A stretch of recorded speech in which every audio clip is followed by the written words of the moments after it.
नमस्कार दोस्तों, आप सभी का हमारे चैनल में हार्दिक स्वागत है।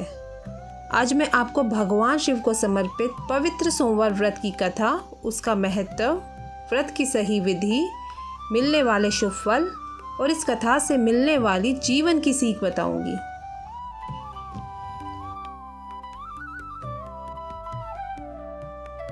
सोमवार के व्रत को लेकर मान्यता है कि इस व्रत को करने से भगवान शिव अपने भक्तों की मुराद जल्दी पूरी करते हैं। सोमवार का दिन भगवान शिव को समर्पित है। देवों के देव महादेव बहुत ही भोले माने जाते हैं, इसलिए उनका एक नाम भोलेनाथ भी है। पौराणिक मान्यता अनुसार भगवान शंकर को प्रसन्न करने के लिए किसी भी तरह के खास विशेष पूजन की आवश्यकता नहीं होती, क्योंकि कहा जाता है कि वे तो भोले हैं और भक्त की मन से की गई क्षणिक मात्र ही की भक्ति ही वह प्रसन्न हो जाते हैं। अगर आप भी शिव की भक्ति और कृपा पाने के लिए सावन के सोमवार का व्रत करते हैं तो इस कथा से भोलेनाथ को प्रसन्न कर सकते हैं। साहूकार को मिला संतान प्राप्ति का वरदान। एक बार किसी नगर में एक साहूकार था। उसके घर में धन की कोई कमी नहीं थी, लेकिन कोई संतान ना होने के कारण वह बहुत दुखी था।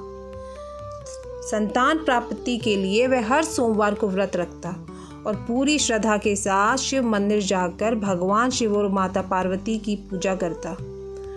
उसकी भक्ति देखकर एक दिन मां पार्वती प्रसन्न होकर भगवान शिव से साहूकार की मनोकामना पूर्ण करने का निवेदन किया। पार्वती जी के आग्रह पर भगवान शिव ने कहा कि हे पार्वती, इस संसार में हर प्राणी को उसके कर्मों का फल मिलता है और जिसके भाग्य में जो हो उसे भोगना ही पड़ता है। लेकिन पार्वती जी ने साहूकार की भक्ति देखकर उसकी मनोकामना पूर्ण करने की इच्छा व्यक्त की।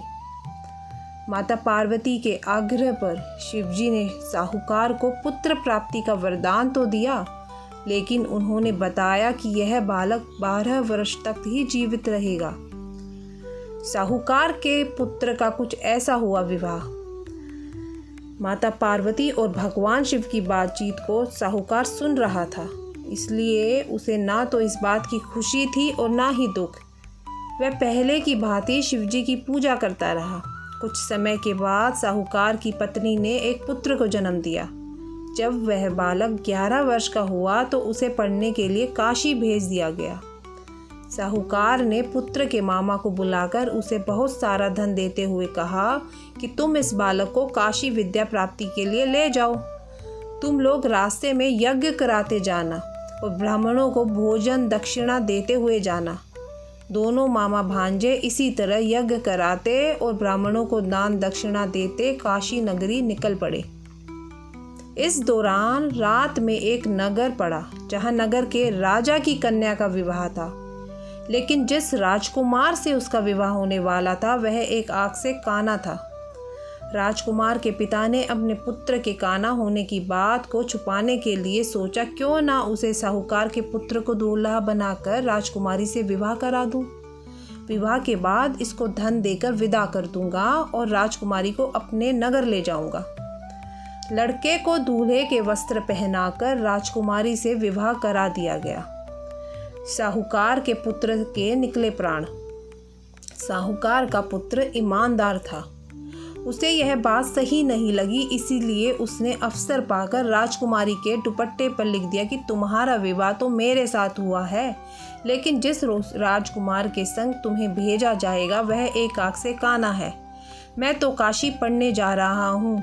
जब राजकुमारी ने चुन्नी पर लिखी बातें पढ़ी तो उसने अपने माता पिता को यह बात बताई। राजा ने अपनी पुत्री को विदा नहीं किया, फिर बारात वापस चली गई। दूसरी ओर साहूकार का लड़का और उसके मामा काशी पहुँचे और वहाँ जाकर उन्होंने यज्ञ किया। जिस दिन लड़का 12 साल का हुआ उस दिन भी यज्ञ का आयोजन था। लड़के ने अपने मामा से कहा कि मेरी तबीयत कुछ ठीक नहीं है। मामा ने कहा कि तुम अंदर जाकर आराम कर लो। शिव जी के वरदान अनुसार कुछ ही देर में उस बालक के प्राण निकल गए। मृत भांजे को देखकर उसके मामा ने विलाप करना शुरू किया। संयोगवश उसी समय शिवजी और माता पार्वती उधर से जा रहे थे। माता पार्वती ने भोलेनाथ से कहा, स्वामी, मुझे इसके रोने के स्वर सहन नहीं हो रहा। आप इस व्यक्ति के कष्ट को अवश्य दूर करें। शिवजी की कृपा से जीवित हो उठा साहूकार का बेटा। जब शिवजी मृत बालक के समीप गए तो वह बोले कि यह उसी साहूकार का पुत्र है जिसने मैंने 12 वर्ष की आयु का वरदान दिया था। अब इसकी आयु पूरी हो चुकी है। लेकिन मातृ भाव से विभोर माता पार्वती ने कहा कि हे महादेव, आप इस बालक को और आयु देने की कृपा करें, अन्यथा इसके वियोग में इसके माता पिता भी तड़प तड़प कर मर जाएंगे। माता पार्वती के पुनः आग्रह पर भगवान शिव ने उस लड़के को जीवित होने का वरदान दिया। शिवजी की कृपा से वह लड़का जीवित हो गया। शिक्षा पूरी करके लड़का मामा के साथ अपने नगर की ओर वापस चल दिया। दोनों चलते हुए उसी नगर में पहुँचे जहाँ उसका विवाह हुआ था। उस नगर में भी उन्होंने यज्ञ का आयोजन किया। उस लड़के के ससुर ने उसे पहचान लिया और महल में ले जाकर उसकी खातिरदारी की और अपनी पुत्री को विदा किया। सभी मनोकामनाएं होती हैं पूर्ण।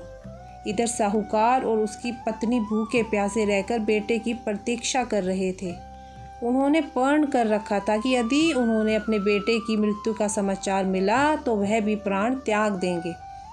परंतु अपने बेटे के जीवित होने का समाचार पाकर वह बेहद प्रसन्न हुए।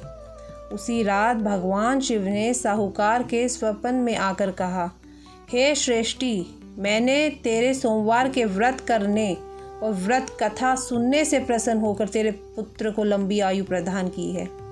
इसी प्रकार जो कोई सोमवार व्रत करता है या कथा सुनता है और पढ़ता है, उसके सभी दुख दूर होते हैं और सभी मनोकामनाएं पूर्ण होती हैं।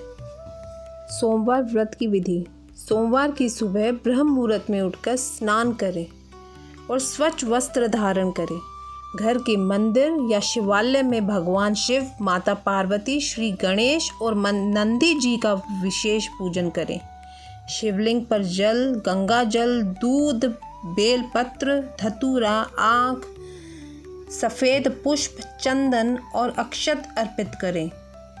ओम नमः शिवाय मंत्र का कम से कम 108 बार जप करें।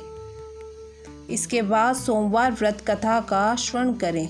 दिन भर सात्विक भोजन करें या अपनी श्रद्धा के अनुसार फलाहार रखें। सायंकाल भगवान शिव की आरती करके प्रसाद वितरित करें। मान्यता है कि सोमवार का व्रत करने से भगवान शिव प्रसन्न होते हैं, जीवन के कष्ट दूर होते हैं, मन को शांति मिलती है, घर में सुख समृद्धि आती है। अविवाहित लोगों को योग्य जीवन साथी मिलने का आशीर्वाद मिलता है। विवाहित जीवन में प्रेम और मधुरता बनी रहती है। इस कथा से मिलने वाली सीख। यह कथा हमें सिखाती है कि सच्ची श्रद्धा, धैर्य, सेवा, दान और भगवान पर अटूट विश्वास कभी व्यर्थ नहीं जाता। ईश्वर उचित समय पर अपने भक्तों की रक्षा करते हैं और उनकी मनोकामनाएं पूर्ण करते हैं। दोस्तों, यही थी भगवान शिव को समर्पित पावन सोमवार व्रत कथा। यदि आपको यह कथा पसंद आई हो तो इसे अपने परिवार और मित्रों के साथ अवश्य साझा करें ताकि अधिक से अधिक लोग भगवान शिव की महिमा का लाभ प्राप्त कर सकें। हर हर महादेव। भगवान शिव और माता पार्वती की कृपा आप सभी पर सदैव बनी रहे। इसी शुभ कामना के साथ आपसे विदा लेती हूँ। नमस्कार। ओम नमः शिवाय।